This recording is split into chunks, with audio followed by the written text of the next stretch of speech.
Uno de la primera carta del apóstol Pablo a la iglesia que estaba en Corinto. Vamos a leer de los versículos del 1 al 9. Y allí va a estar el tiempo de nuestra meditación en la palabra. ¿Ya están allí? Muy bien, vamos a leerlo. Lo leo yo, ustedes siguen con la mirada y así vamos a orar después para poder comenzar. Dice así la palabra del Señor. Pablo, llamado a ser apóstol de Jesucristo por la voluntad de Dios, y el hermano Sóstenes, a la iglesia de Dios que está en Corinto, sí, lean conmigo, a los santificados en Cristo Jesús, llamados a ser santos con todos los que en cualquier lugar invocan el nombre de nuestro Señor Jesucristo, Señor de ellos y nuestro. Gracia y paz a vosotros de Dios nuestro Padre y del Señor Jesucristo. Gracias doy a mi Dios siempre por vosotros, por la gracia de Dios que os fue dada en Cristo Jesús, porque en todas las cosas fuisteis enriquecidos en Él, en toda palabra y en toda ciencia, así como el testimonio acerca de Cristo ha sido confirmado en vosotros, y de tal manera que nada os falte en ningún don, esperando la manifestación de nuestro Señor Jesucristo, el cual también os confirmará hasta el fin, para que seáis irreprensibles en el día de nuestro Señor Jesucristo. Fiel es Dios, por el cual fuisteis llamados a la comunión con su Hijo, Jesucristo nuestro Señor. Muy bien, vamos a orar, ¿sí? Oramos, mis hermanos. Padre, gracias por concederme, juntamente con mis hermanos, llegar a este primer capítulo de la carta a los Corintios. Te ruego que nuestras vidas puedan ser impactadas por tu voz, por tu palabra, que podamos no solamente aprender, sino también llevar a la práctica, Señor, lo que tú hablas a nosotros, y danos esa plena disposición, esa fe y esa confianza de que tu palabra, Señor, nos habla en este día, en esta hora, y nos transforma para tu gloria, mi Señor. Te doy gracias por esta bendición y oportunidad, y por todos los que estamos aquí, que tú has traído para poder exponernos a esta enseñanza de tu palabra. Te lo pido, mi Señor, en el nombre de Jesucristo, nuestro Salvador. Amén, Señor. Muy bien, hermanos, pueden sentarse. Una vez más, una bendición y una alegría poder verles el día de hoy. Como saben, ¿cuándo fue? Bueno, el mes pasado, en abril, viajé a la Ciudad de México a este evento de retiro de pastores. Y uno de los pastores o los expositores fue Mark Dever. ¿Se han escuchado de Mark Dever? ¿No? Bueno, Mark Dever, hay un ministerio que se llama 9 Marcas, que provee mucho material, básicamente mucho más en el ámbito eclesiológico, es decir, cómo una iglesia se administra, se organiza. Y Mark Dever es un hombre muy, muy alto, bueno, es norteamericano, también muy gordito, ya es un señor ya grande, y él es pastor en la iglesia que está en Washington, D.C. Él está en una iglesia que se llama Capitol Hill Baptist Church. Y esta iglesia está ubicada a unas cuantas cuadras del Capitolio en Estados Unidos. Es decir, está en el centro del poder político de los Estados Unidos. Y es una iglesia que fue fundada en 1878. Dense cuenta, 1878. Y tiene alrededor, bueno, si hacemos la cuenta, tiene 148 años esa iglesia. Evidentemente, Mark Dever no siempre ha sido su pastor, sino que son iglesias muy antiguas, de casi 150 años, y que, como toda iglesia, hoy se distingue, como les dije, por un ministerio muy enfático hacia las iglesias hispanas, iglesias en Norteamérica que las revitalizan, que proveen mucho material. Hay muchos hombres que han surgido de allí y han ido a plantar otras congregaciones en Estados Unidos. Y bueno, nosotros somos también beneficiarios de parte del ministerio de 9 Marcas o de lo que esta iglesia Capitol Hill Baptist Church expande hacia el mundo. Pero no siempre fue así. Sobre todo en la década de los 60 a los 80 tuvo una crisis donde la membresía se disminuyó tanto, envejeció también. Normalmente lo que llega a pasar en ese tipo de iglesias tan antiguas es que los miembros empiezan a envejecer, pero no hay un recambio, no hay nuevos miembros. Empiezan a disminuir y empieza una crisis, de tal manera que en esa década del 60, 70, 80, hubo una crisis donde prácticamente la iglesia estuvo a punto de desaparecer. Solamente quedaba el edificio. Imagínense, una iglesia en el centro de Washington, D.C., cerca de todos esos edificios como el Capitolio, el edificio del Senado de los Estados Unidos. Sin embargo, en los 90s fue que trajeron a Mark Dever, que lo invitaron a pastorear, y él empezó a trabajar con la iglesia, de tal manera que lo que empezó a hacer fue predicar expositivamente, restablecer lo que fuera la membresía, poner en orden muchas de las cosas que quizá ahora nosotros hacemos. Pero a lo que voy, era una iglesia que hoy día, o es una iglesia que hoy día es muy influyente a nivel mundial, pero que hubo un momento donde estuvo a punto de desaparecer. Y eso es importante que lo notemos porque las iglesias normalmente pasan por un proceso así. Y a veces las iglesias, con la intención de no perder miembros o de no desaparecer, entonces empiezan a aligerar el evangelio, empiezan a introducir otras cosas, cambian la estructura, no sé, hacen muchas cosas que ya hemos mencionado antes. ¿Por qué menciono esto? Es una iglesia que tiene nombre, es Capitol Hill Baptist Church. Es una iglesia que tiene nombre, que está ubicada en Washington, D.C., que hoy tiene un pastor o tiene un pastor principal y otros pastores, y que, como les digo, no siempre fue una iglesia sin problemas. Una iglesia que inició con 31 miembros en 1878 y hoy quizá tenga muchos más. Sin embargo, tenemos que ver que esta iglesia es una iglesia local, así como es la iglesia que estaba en Corinto. La iglesia de Corinto, ¿se acuerdan lo que mencionamos la semana pasada? Hicimos un poco de introducción y de un enfoque panorámico de lo que era la iglesia de Corinto. Empezamos mencionando y explicando la ciudad. ¿Se acuerdan qué tipo de ciudad era? Era una ciudad muy próspera económicamente, cosmopolita. ¿Se acuerdan de esa palabra que mencionaban? Era muy de mente abierta, donde transitaba mucha mercancía, muchas influencias políticas.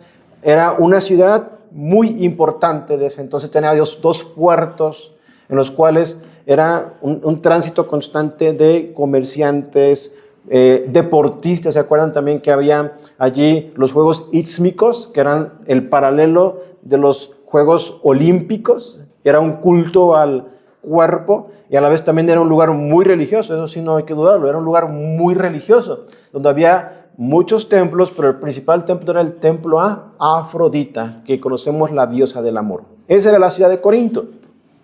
Otra cosa que aprendimos fue cómo Dios en su misericordia decidió levantar una iglesia ahí. ¿Se acuerdan que fue Pablo llegando a la ciudad de Corinto? Y cuando él llegó, se fue a la sinagoga. Después en la sinagoga no lo aceptaron. Él se fue a la casa a un lado. Allí estuvo por 1 año y medio predicando el apóstol Pablo. Y allí en alguna ocasión, lo narra el libro de los Hechos, capítulo 18, dice que Dios le habló y le dijo: ten ánimo, Pablo, porque yo tengo mucho pueblo en esta ciudad. Y entonces esa fue la forma en la que Dios levantó la iglesia que estaba en Corinto. Curiosamente en un lugar muy corrupto, que a veces las personas podrían pensar, bueno, ¿por qué una iglesia ahí? Ahí Dios determinó levantar una iglesia. Y también aprendimos una tercera cosa, que fue por qué razón Pablo escribió la carta a los Corintios. Si ustedes se acuerdan, Pablo se va después de 1 año y medio de haber estado allí, va a la ciudad de Éfeso y entonces después de un tiempo le llega información de que los corintios tienen problemas. Y recuerdan cómo concluíamos que básicamente la ciudad, toda su cultura, el mundo que permeaba ahí, las ideologías fueron infiltrándose en la iglesia. Y eso fue lo que vimos solamente. De tal manera que hoy ya vamos a empezar a ver la carta en los primeros 9 versículos. Y quiero entonces que vayamos allá. pero sin que ustedes pierdan en mente que estamos hablando de una iglesia real, una iglesia que tuvo un origen, así como lo tuvo Capitol Hill, que es la iglesia en DC, así como lo tuvimos nosotros. Y así como Corinto es una iglesia a la cual se le está escribiendo estas cartas, ustedes se darán cuenta que lo que está hablando Pablo es algo también para nosotros. ¿Por qué? Porque ya lo he mencionado, no somos diferentes. Predicamos la palabra, leemos la Biblia, nos reunimos a orar. Inclusive el origen de nuestra iglesia fue muy semejante. Solamente quiero que vayamos entonces al primer versículo. ¿Están allí? Van a ser 3 puntos lo que voy a exponer en esta mañana, solamente 3 puntos. Al igual que la semana pasada fueron 3 puntos, hoy son también 3 puntos que van a abarcar esos 9 versículos. El primero de ellos es que vean, y esto es bien importante, es que esta iglesia surgió por la soberanía de Dios. La iglesia de Capitol Hill y cada iglesia local a lo largo y ancho del planeta, que es una iglesia cristiana, con todos sus problemas que ustedes puedan conocer o saber, es una iglesia establecida por Dios. Y lo vamos a ver, lo va a confirmar aquí Pablo. Vemos el primer versículo. ¿Están allí? Dice de esta manera: Pablo, recuerden que esta es una carta.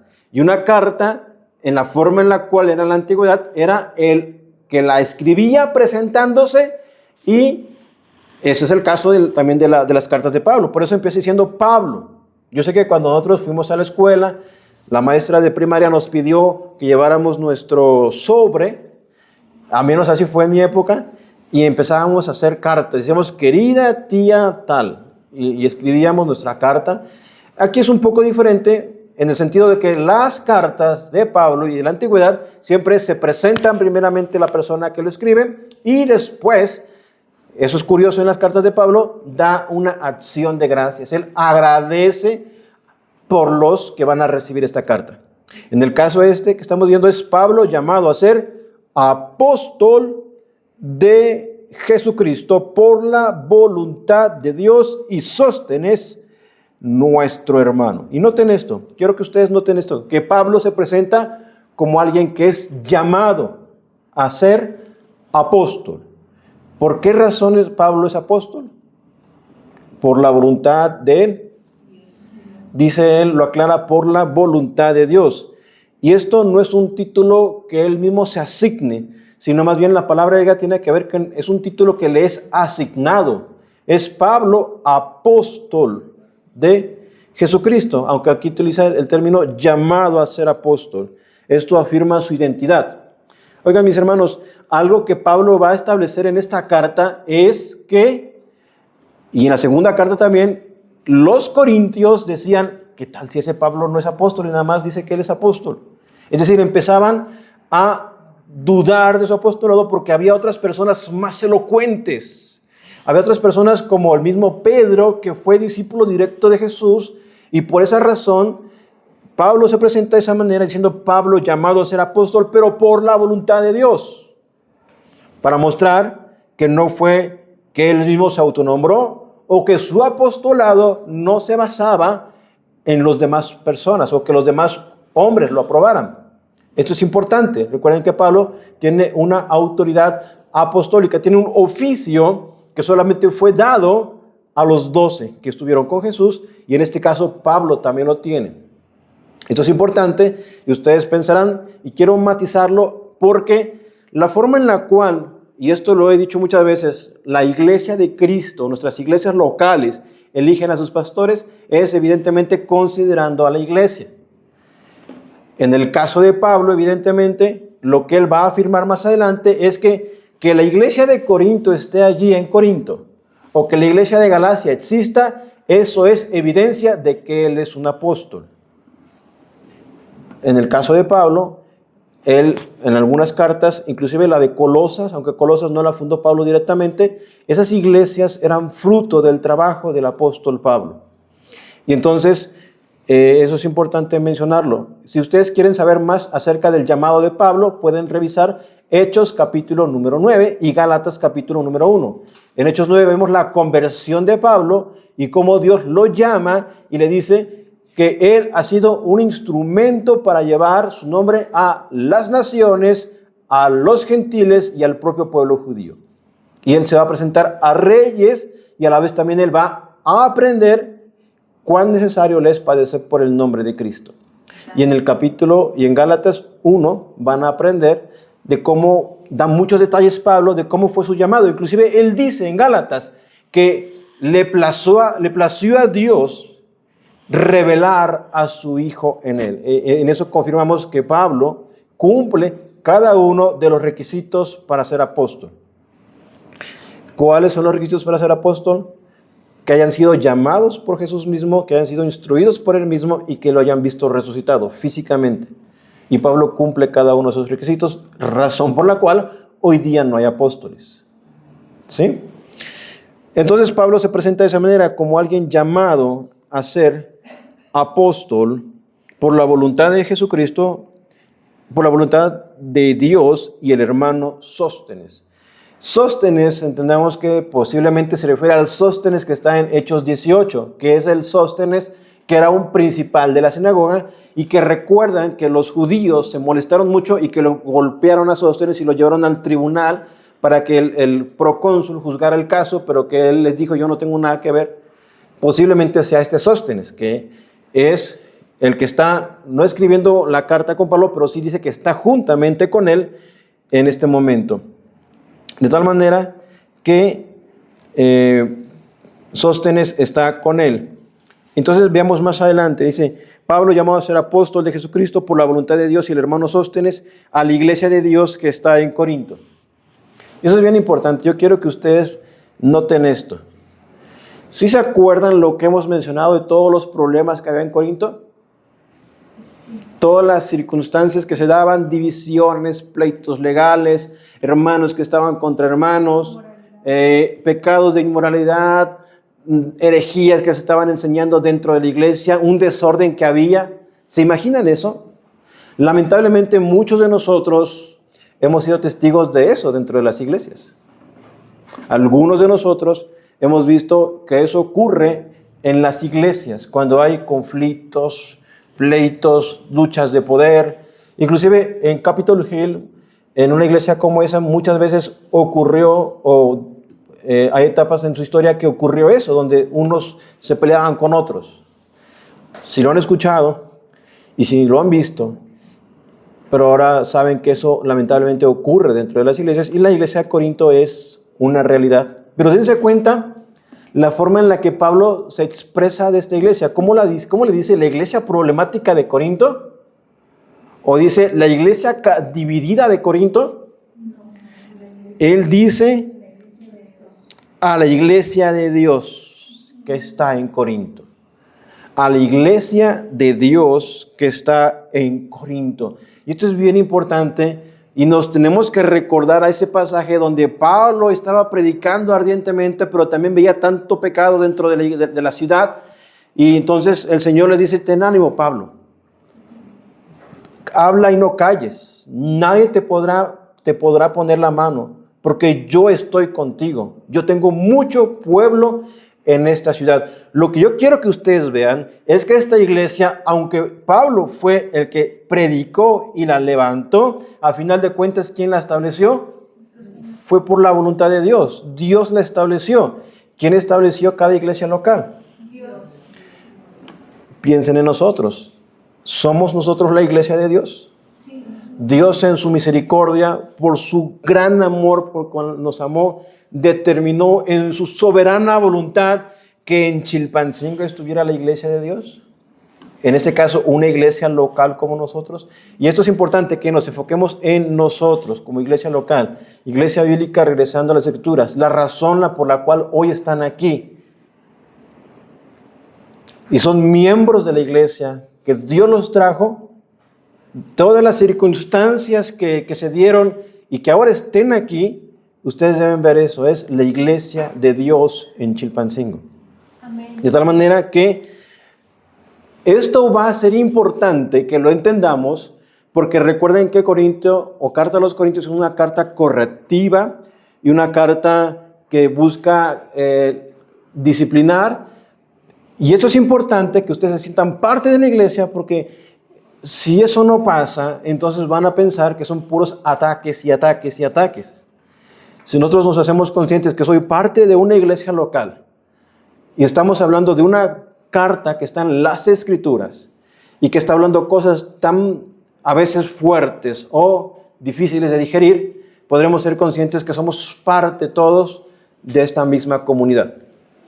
Entonces no es la iglesia problemática de Corinto, no es la iglesia divisiva de Corinto, no es la iglesia carnal y problemática de Corinto, sino es la iglesia de Dios que está en Corinto, porque su origen fue la voluntad de Dios que la levantó.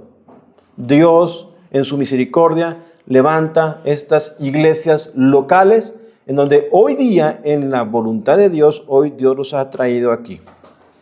Por las razones que sea, por las circunstancias que sea, Dios nos ha traído a que estemos hoy juntos. Y esto debe de permear nuestro entendimiento de esta carta para poder saber, Dios me trajo aquí. La razón no la sé, pero aquí estoy.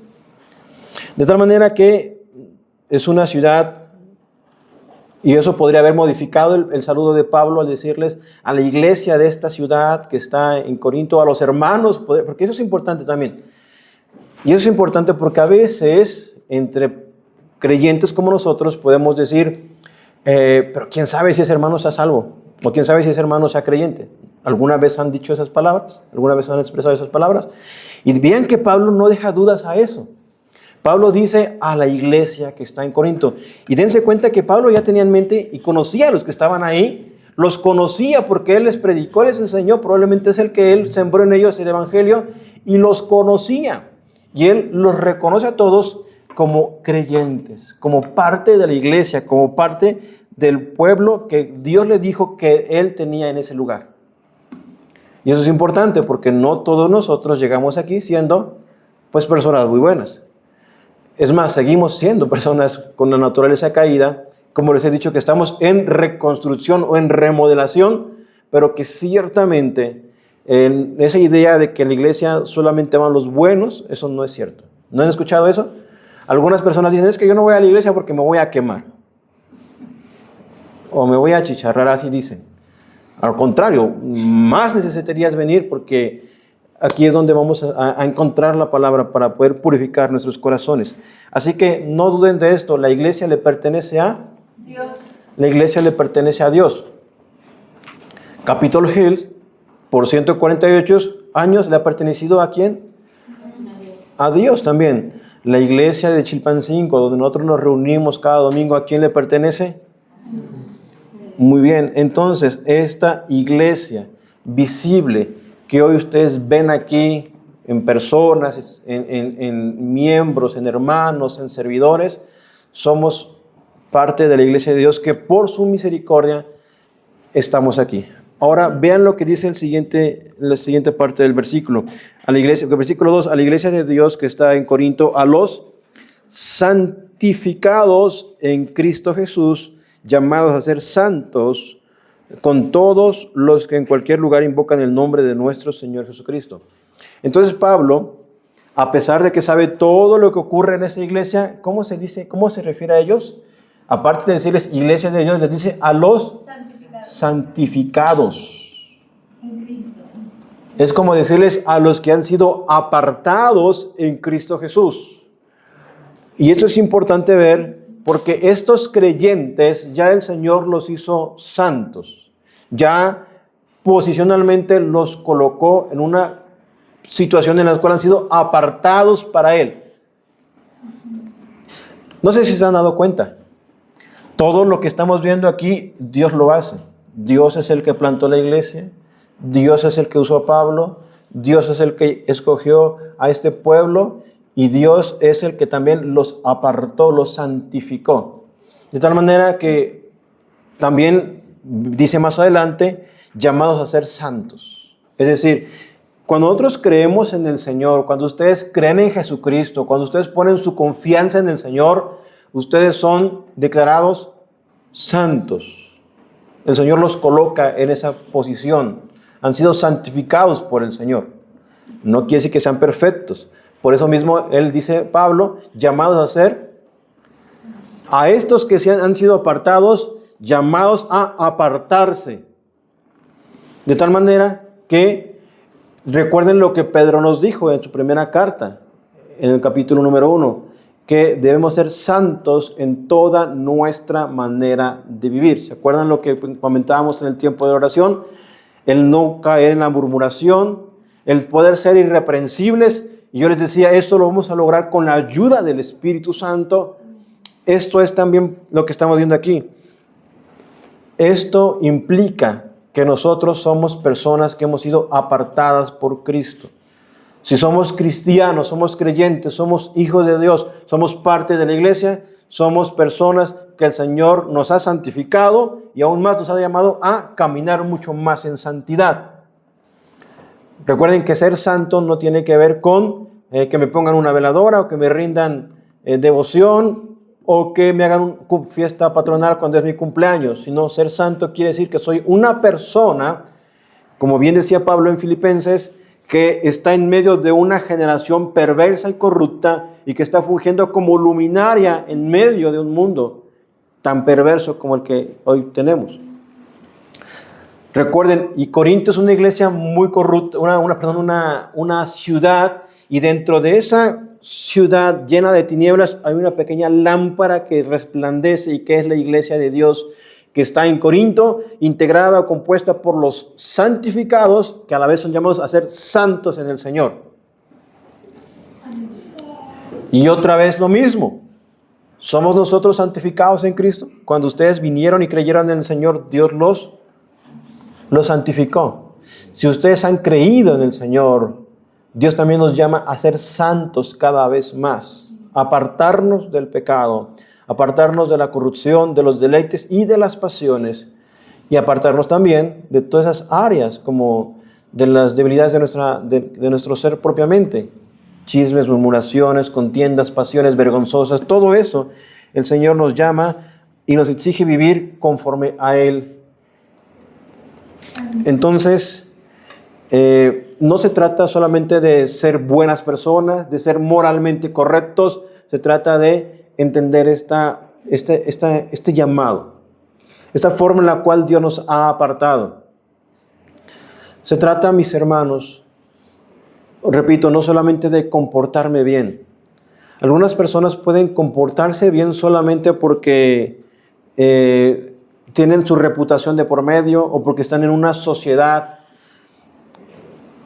Ustedes han visto todos esos festejos que ha habido acerca del mundial o de los partidos. El desenfreno, según celebraciones, júbilo, pero hacen tantas barbaridades porque se encuentran en una situación donde hay tantas personas en masa y donde se sienten con esa libertad o esa euforia. Ustedes saben que las personas que van a los estadios, y no digo que sea malo propiamente el estadio, no he ido yo nunca. Una vez fui de lejitos a ver el Estadio Azul, cuando jugaba el Cruz Azul. Pero el ambiente o el ámbito que se mueve propiamente allí es un ambiente que se mueve en masas donde de una forma colectiva hacen cosas que nunca harían estando solos. ¿Sí? ¿Sí me entienden? Sí. El gritar, el apoyar, inclusive hasta insultar, nunca lo harían estando solos. Pero en colectivo lo hacen porque es una euforia que llena ese momento. De tal manera que eso apela otra vez al corazón del hombre.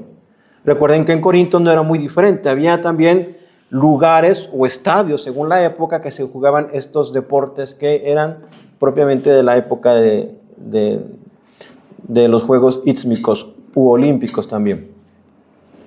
Entonces, mis hermanos, dentro de toda esa cultura y sociedad, los hermanos de Corinto debían hacer lo mismo, debían de apartarse.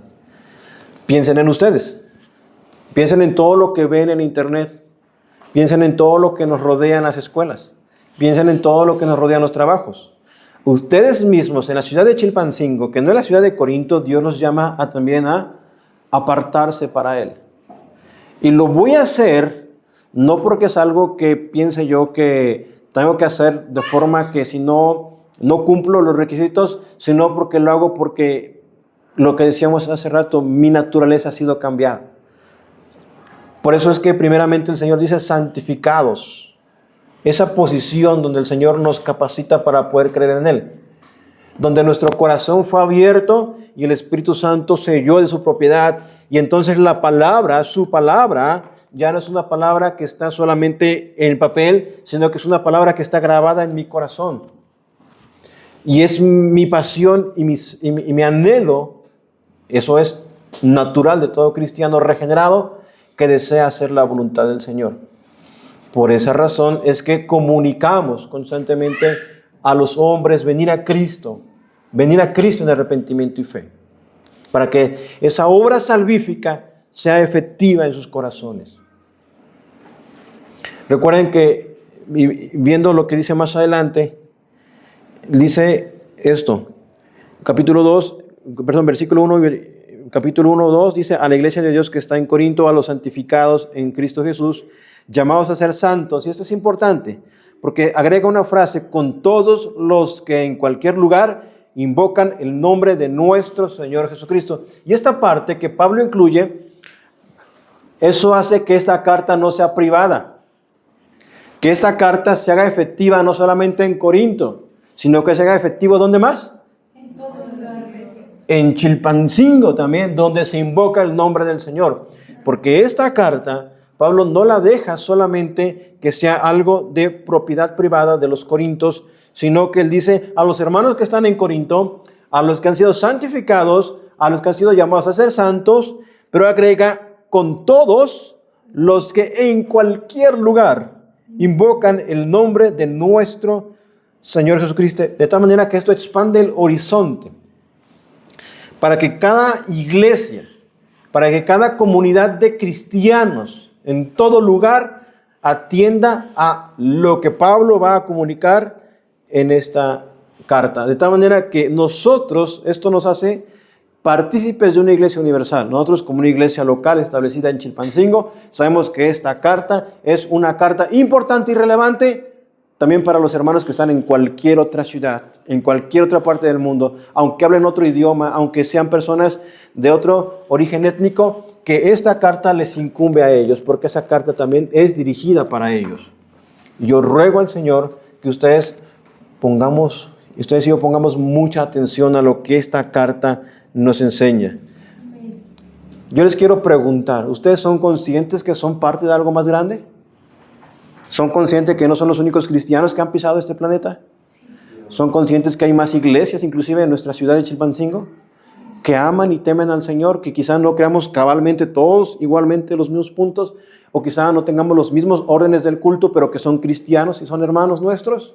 Sí. Que hay hermanos quizás que son más preciosos a nosotros, como la iglesia de Capitol Hill en Washington, D.C. De tal manera que ustedes pueden ser conscientes, y deben serlo, de que estamos hablando de algo más grande. Es la iglesia de Dios que está en cada ciudad. Y vemos que el versículo 3, inclusive no lo terminé, dice a los santificados en Cristo Jesús, llamados a ser santos, con todos los que en cualquier lugar invocan el nombre de nuestro Señor Jesucristo, Señor de ellos y nuestro, gracia y paz a vosotros, de Dios nuestro Padre y del Señor Jesús. Cuando ustedes llegan a la fe, normalmente adoptamos algunas frases y algunos clichés. Normalmente aprendemos a decirle a las personas, Dios te bendiga, ¿no? ¿O no saludan así a los hermanos? O algunos les dicen bendiciones o bendecido. ¿Cómo saludan ustedes? ¿Cómo lo hacen cuando son hermanos cristianos? Dios te bendiga. Aunque luego dice hermana o han comentado que ya no se dicen así, ¿no? Ni de hermanos. Porque ahora ya son iglesias más, para que no se den cuenta, no les dé pena. Pero normalmente parte de la cultura evangélica es decirte Dios te bendiga. Algunos en los ámbitos años pasados, carismáticos, dijeron que Dios te bendiga no era correcto, que tenían que decirte bendiciones, porque ya estás, o bendecido, porque ya estás bendecido. No sé si se acuerdan algunos.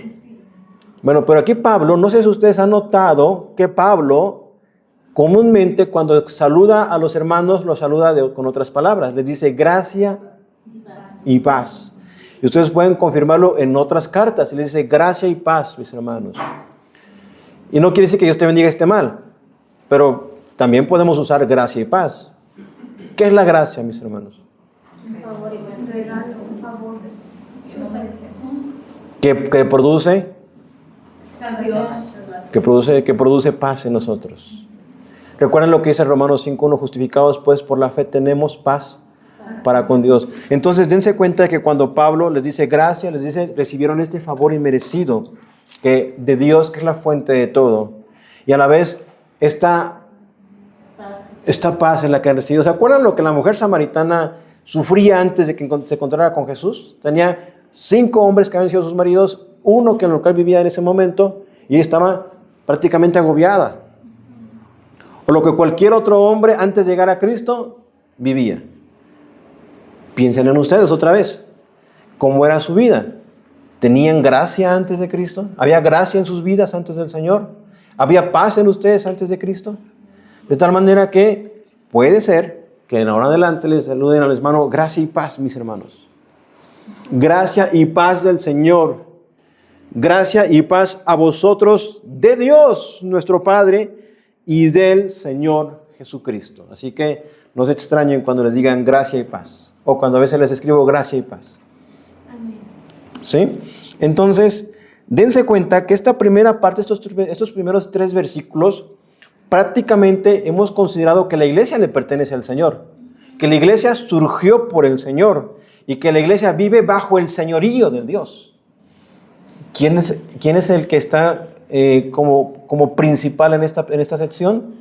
Dios. Es Dios mismo. No fue una iglesia que surgió por intenciones de hombres, por planificación. Inclusive, si eso existe, Dios lo usa. Si intencionalmente recuerden cómo fue que Pablo decidió ir a esta región. Pablo, en el libro de los Hechos, capítulo 16, él quería predicar en la región de Asia Menor. Y entonces él tiene una visión, y en esa visión les dicen, pasa a Macedonia y ayúdanos. Entonces Pablo entiende que debe de ir a la región de Macedonia, y es por eso que llega a Filipos, a Tesalónica, llega a Berea, y después va a Atenas, y después llega a la ciudad de Corinto. ¿Se dan cuenta toda la forma en la cual Dios soberanamente orquestó todas las formas y llevó al predicador a ese lugar? Ahora piensen en ustedes, ¿cómo fue que Dios alcanzó sus vidas? ¿Cómo fue que el Señor les mostró el Evangelio de Jesucristo? ¿Cómo es que ahora su mente, su pensamiento, su visión es diferente? ¿Cómo fue? ¿A quién Dios usó? ¿Qué circunstancias pasaron? ¿Quién los trajo aquí? Nosotros, conforme a lo que estamos aprendiendo, es que cada iglesia local ha sido establecida por el Señor. Cada iglesia local ha sido establecida por el Señor. A veces encuentro, hablando con otros hermanos, o viendo inclusive ni siquiera hablando, escuchándolos, cómo ha habido intentos de plantar iglesias a veces y no se ha dado. Cómo se ha querido empezar una congregación, pero no fructificó. Quizá el tiempo, las circunstancias, no sé. Y de repente Dios permite, bajo su soberanía, que salga una plantita, que salga una iglesia. Por ejemplo, piensen en la iglesia de Antioquía. ¿Se han escuchado hablar de la iglesia de Antioquía? Sí. Está en el libro de los Hechos, sobre todo en el capítulo 11. Si ustedes no saben qué ciudad es Antioquía, es una ciudad que históricamente fue parte del pueblo sirio o asirio, que era enemigo de Dios. Y cuando el evangelio se estaba expandiendo por aquellas primeras regiones, a los apóstoles les avisaron diciéndole: hay cristianos, hay creyentes en Antioquía. Y a los apóstoles les cayó de raro. ¿Por qué? Porque ellos no habían ido a predicar, y porque los que estaban creyendo en ese lugar no eran judíos. Así que solamente mandaron a Bernabé solo. Y Bernabé después buscó a Saulo de Tarso, quien es Pablo. Hay iglesias a veces que surgen en la sala de una casa. Son hermanos que se empiezan a reunir y que empiezan a predicar la palabra, invitar a otros, y se empiezan a formar unas iglesias. Hay otras iglesias que sí tienen una planificación donde se envía un equipo de plantación, se envía 2 pastores, pero a final de cuentas una iglesia nace por la voluntad de Dios. Así que si en su misericordia el Señor hoy los tiene en esta iglesia local, he sido Dios al final de cuentas. ¿Sí? Yo solamente quiero preguntarles, como pregunta de transición para el segundo punto. ¿Creen ustedes que están aquí? Ya, ¿por qué razón? ¿Porque yo los convencí? ¿O porque fue una estrategia de traer gente? ¿O porque fue la voluntad de Dios? Si Dios nos ha traído aquí, hablando en el contexto en el cual estamos nosotros, en este piso, y claro, el piso no es propiamente ni el techo, la iglesia misma, sino entre nosotros, es porque Dios nos ha traído aquí. Estemos seguros de eso, estamos confiados en eso. ¿Por qué razón? En su voluntad el Señor nos ha traído aquí. De tal manera que, gracias a Dios por ello, porque es Dios quien nos ha traído aquí. Ahora, vamos a los siguientes versículos, en el versículo 4. Y este segundo encabezado, porque el primero les mencioné que se llama, o lo titulé, una iglesia que ha sido establecida por la voluntad soberana de Dios. Y ya lo vimos, ¿no? Esta iglesia soberanamente se estableció por la voluntad de Dios. Pero dense cuenta que esta iglesia, tanto la de Corinto, como la de Capitol Hill, como cualquier otra iglesia, incluida la de nosotros, ¿quién la va a sostener? Dios. Muy bien, vean lo que dice el versículo 4. Siempre doy gracias, este es Pablo, siempre doy gracias a mi Dios por vosotros. Dense cuenta de esto, Pablo sabe todos los problemas que hay ahí y él se pone a dar gracias por los hermanos que están en Corinto. ¿Por qué razón? Siempre doy gracias a mi Dios por vosotros, por la gracia de Dios que os fue dada en Cristo Jesús. Hermanos, si ustedes han creído en el Señor, sea como haya sido su caminar y su proceder y como se encuentren hoy, ustedes han recibido gracia. Han recibido el favor de Dios que se puede dar y recibir solamente por medio de Jesucristo. Porque en todo fuisteis enriquecidos en Él. Entonces, Pablo, dense cuenta, no agradece a los no da gracias a Dios porque diga, los corintios son bien bondadosos y dadivosos, me ayudan y me apoyan en todo momento. Los corintios, cómo estoy orgulloso de ellos porque son unos hermanos que cómo han crecido en la fe, cómo han predicado el evangelio. ¿Por qué razón da gracias Pablo? Pablo sabe todos los problemas que están allí y todo lo que le va a acontecer y todo lo que tiene que enfrentar, pero él empieza diciendo, gracias doy siempre por vosotros, por la gracia de Dios que os fue dada en Cristo Jesús. Él reconoce, y eso es bien importante, mis hermanos, puede que algunos y entre nosotros haya diferencias. O que no veamos tan bíblico un hermano, sea lo que fuera, yo tengo que reconocer que en él o en ella ha sido colocada la gracia de Dios. Yo debo dar gracias por cada hermano. Entre nosotros debemos dar gracias porque hoy están aquí nuestros hermanos, porque podemos vernos. Amén. Es decir, yo sé que algunas veces puede haber diferencias, porque es normal, hermano. Lo que pasa en Corinto no es algo que no pase entre nosotros, pasa. Pero lo que está diciendo Pablo es que a mi hermano a lo mejor o la persona no me cae tan bien o no es la mejor persona que pudiera hacer esa función, pero tú debes de dar gracias a Dios por la gracia que Él le ha dado a esta persona. Cuando alguien, por ejemplo, viene por primera vez o llega a la congregación o está queriendo conocer. Por ejemplo, miren, cuando alguien que no conoce del Señor, que está escuchando por primera vez, la actitud de nosotros que es siempre poder servirle, ¿no? Ustedes encuentran a alguien que les escucha, que tiene una disposición para escuchar la palabra y ustedes se motivan. A mí me pasa eso, no sé si ustedes encuentran en esa persona a alguien que está siendo receptor del mensaje que ustedes han creído. Y ustedes dan gracias a Dios, Señor, porque esta persona pues vino por primera vez a la iglesia, esta persona pues le pude dar una Biblia, esta persona, pudo contarme esta situación y yo puedo orar por él. Y no tiene que ser diferente con los que ya llevan tiempo. Debo de reconocer, gracias a Dios, por cada hermano aquí cada hermana que está entre nosotros, porque yo debo reconocer, como Pablo lo hizo, que estas personas han recibido la gracia de Dios que fue en Cristo Jesús. Y tengo que reconocer que fueron enriquecidos en Él, en toda palabra y conocimiento. Algo que pasaba en los hermanos de Corinto, eso sí, ellos estaban llenos de dones. Eran hermanos capaces, dotados, dones espirituales que tenían. Eran personas que no les faltaba eso. Eran personas que en todo habían sido enriquecidas. Pablo entonces reconoce la gracia que les fue dada.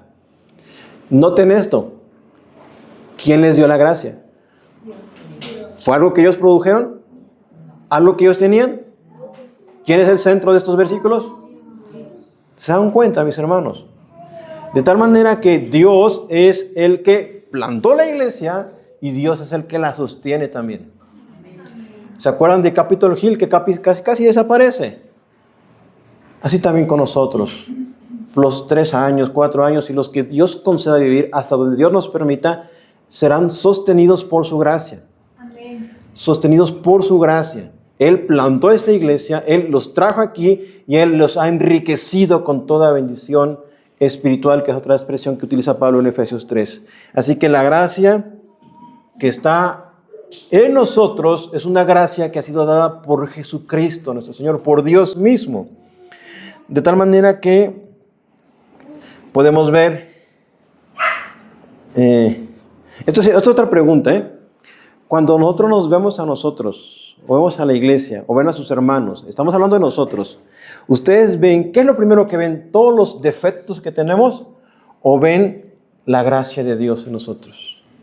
Pablo está consciente que va a corregir aquí, pero antes de poder corregirlo les dice la gracia que Dios ha dado a ustedes. Él está reconociendo que son cristianos, que son hermanos, que están desviados hasta este momento, que necesitan corrección y dirección, pero Él los reconoce como sus hermanos, porque Él se acuerda de las palabras que le dijo el Señor: mucho pueblo tengo en esta ciudad. De tal manera que tenemos que ver a Dios mismo y lo que Él ha hecho en nosotros y no reaccionar mal. O en su caso, el Señor mismo muestra en su palabra cómo podemos exhortar a un hermano, cómo podemos animarlo. ¿Se acuerdan, mis hermanos, por qué razón no debemos dejar de congregarnos? Según Hebreos 10, 24 y 25, porque al poder congregarnos podemos exhortarnos y animarnos. Hace rato veíamos los rasgos de la iglesia primitiva y algo que veíamos, y yo les preguntaba, ¿ven cómo los hermanos se visitaban en sus casas? ¿Compartían las oraciones y las comidas? ¿Suplían sus necesidades? Yo les preguntaba a ustedes, ¿han visitado a algún hermano? ¿Eso hace la iglesia primitiva? ¿Eso hacen las iglesias de Cristo? ¿Eso hacen todas las iglesias del Señor? ¿O debieran hacerlo? Claro, avisen si van a ir, ¿verdad? O a veces, pues sí, podemos llegar de sorpresa. Pero a lo que voy, la idea es incentivarnos, animarnos en amor. Saber que estamos en una misma iglesia local, inclusive de otra iglesia local podemos visitarnos, pero mayormente los que estamos en una misma iglesia. ¿Por qué? Porque de por medio, recuerden que para poder ser una iglesia local, no es solamente poner sillas, no es solamente rentar un lugar, sino el compromiso que hay entre nosotros. Yo me comprometo con mis hermanos, ustedes se comprometen conmigo, ustedes se comprometen entre ustedes a... ¿Se acuerdan de lo que se llama pacto de membresía? Para eso es, mis hermanos. Para que ustedes vean el compromiso que yo tengo de congregarme, de participar en la oración, en la devoción, en la comunión con la iglesia, con los más débiles. Eso es, o para eso se establece un pacto o acuerdo de membresía, donde yo acuerdo estar con este hermano, caminar con él, animarle a él o inclusive recibir de él algún consejo o dirección si es que da lugar a ello. Esa era la vida de los primeros cristianos. De tal manera que lo que primero Pablo ve en los hermanos es eso, no ve otra cosa. aunque ciertamente va a corregir lo que hemos sabido. Entonces, lo que vemos aquí es que Él les reconoce que ellos han sido enriquecidos abundantemente, no les ha dado Dios escasamente. Ellos han sido enriquecidos en toda palabra. ¿Alguno de ustedes puede decir que no ha recibido ninguna enseñanza de parte de Dios? Algunos pueden decir, bueno, pero es que yo no sé evangelizar. Pero sabes decirle que ponga su confianza en Jesús, ¿no? Puedes decirle a una persona, oye, confía en el Señor. ¿Eso lo han aprendido? Sí. ¿Han aprendido también que las personas deben de reconocer su pecado y arrepentirse? ¿Sí? Han aprendido muchas cosas. ¿Se dan cuenta cómo se han sido enriquecidos con palabra? ¿Sí? Ustedes tienen conocimiento, que es la palabra ciencia que está ahí en su Reina Valera. La Biblia de las Américas lo traduce como en todo conocimiento. Es decir, ustedes no solamente saben, sino que ustedes comprenden. ¿Ustedes comprenden la razón por la cual arrepentirse? ¿Comprenden su condición caída, su necesidad de Cristo y la misma condición que tiene la otra persona que necesita del Señor? Y puede que no conozcan tantas cosas, unos que conozcan un poco más, un poco menos, pero nadie puede decir, no he recibido palabra y no he recibido conocimiento. Y estos corintios eran bien ricos en palabra y en conocimiento. Al igual que nosotros, mis hermanos. O yo deseo que Dios también a ustedes los dote de conocimiento, de palabras que ustedes puedan replicar, discernimiento doctrinal, que puedan tener conciencia de quién es el Salvador, no solamente intelectualmente, sino de una forma que ustedes puedan tener una capacidad real para hablar y entender acerca de Jesús. Yo quisiera, mis hermanos, que cada uno de ustedes no se perdiera la oportunidad de participar en la escuela bíblica de vacaciones. Porque durante 5 días vamos a estar repitiendo constantemente verdades bíblicas. Otra razón para no dejar de congregarse. Otra razón por si Dios les anima a venir los viernes. Porque cada vez que nos reunimos como iglesia, ustedes están recibiendo instrucción, enseñanza y palabra. Están siendo enriquecidos por el Señor. O inclusive cuando se reúnen como hermanos. De tal manera que nosotros tenemos que reconocer los dones que Dios nos ha dado a cada uno de nosotros. No tenemos que negarlos, sino tenemos que reconocer que mi hermano o mi hermana ha sido dotado. Y eso es importante, porque los hermanos de Corinto solamente enfatizaban el don, pero también ese don debe ir acompañado del carácter. Cuando yo digo carácter, me refiero a la capacidad de poder sobrellevar ese talento o ese don. Cuando digo carácter, me refiero a que una persona prioritariamente debe ser desarrollada un carácter cristiano, un carácter manso y humilde, revestido, como veíamos en Colosenses, de ese vínculo de amor, o ese vínculo perfecto que es el amor. Por ejemplo, puede haber una persona muy dotada para, por ejemplo, tocar un instrumento.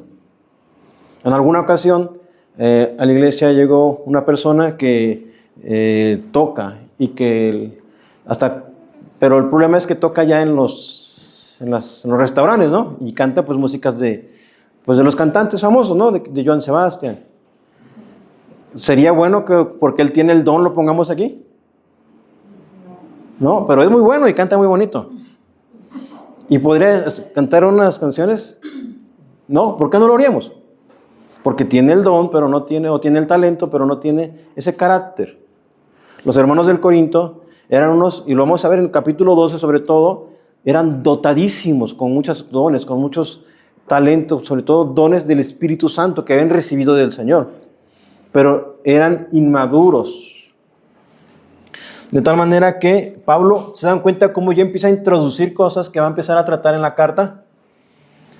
Así que, mis hermanos, vemos más adelante ¿dónde nos quedamos? En el 5, ¿verdad? Porque en todas las cosas fuisteis enriquecidos en Él, en toda palabra y en toda ciencia, así como el testimonio acerca de Cristo ha sido confirmado en vosotros, de tal manera que nada os falta en ningún don, esperando la manifestación de nuestro Señor Jesucristo. Entonces, dense cuenta, y aquí ya en el 7 empezamos con el tercer encabezado. ¿Se acuerdan? El primero fue una iglesia que ha sido fundada o plantada por el Señor, por su voluntad. Una iglesia sostenida por Dios. Y lo que Pablo va a hablar aquí es que Dios va a preservar hasta el final a su iglesia. Aún la iglesia de Corinto la va a preservar hasta el final, o la preservó hasta el final.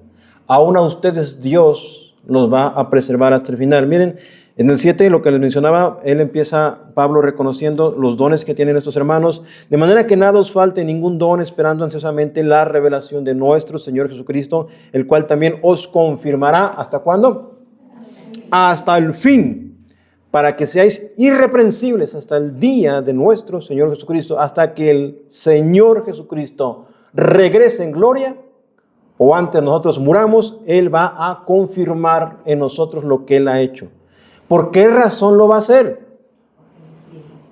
Muy bien. Versículo 8, fiel es Dios. ¿Por medio de quién? Y eso es importante, ¿de quién? ¿Se dan cuenta otra vez? ¿Quién hace todo? Es Dios. Dios nos llama, Dios nos sostiene y Dios nos preservará hasta el final. Hasta el final, mis hermanos. Hasta la manifestación, porque todos nosotros, y yo quiero que esto sea una realidad en ustedes, así como saben muchas cosas que hemos aprendido, algo que deben saber es que Jesús va a volver, que Jesús regresará. Y lo que Pablo dice aquí es que esta iglesia está esperando la manifestación de nuestro Señor Jesucristo. Estos corintios tenían dones, estos corintios habían sido enriquecidos en muchas cosas, en gracia, en palabra, en conocimiento. Eso da evidencia de que la iglesia de Corinto era una iglesia verdadera. Y que ustedes, mis hermanos, son una iglesia legítima de Cristo. Son una iglesia plantada por el Señor, sostenida por el Señor y preservada hasta el final. Así que todos debemos esperar la manifestación de nuestro Señor. Nuestra esperanza como iglesia no debe estar primordialmente en el crecimiento numérico, sino en la verdad gloriosa de Cristo.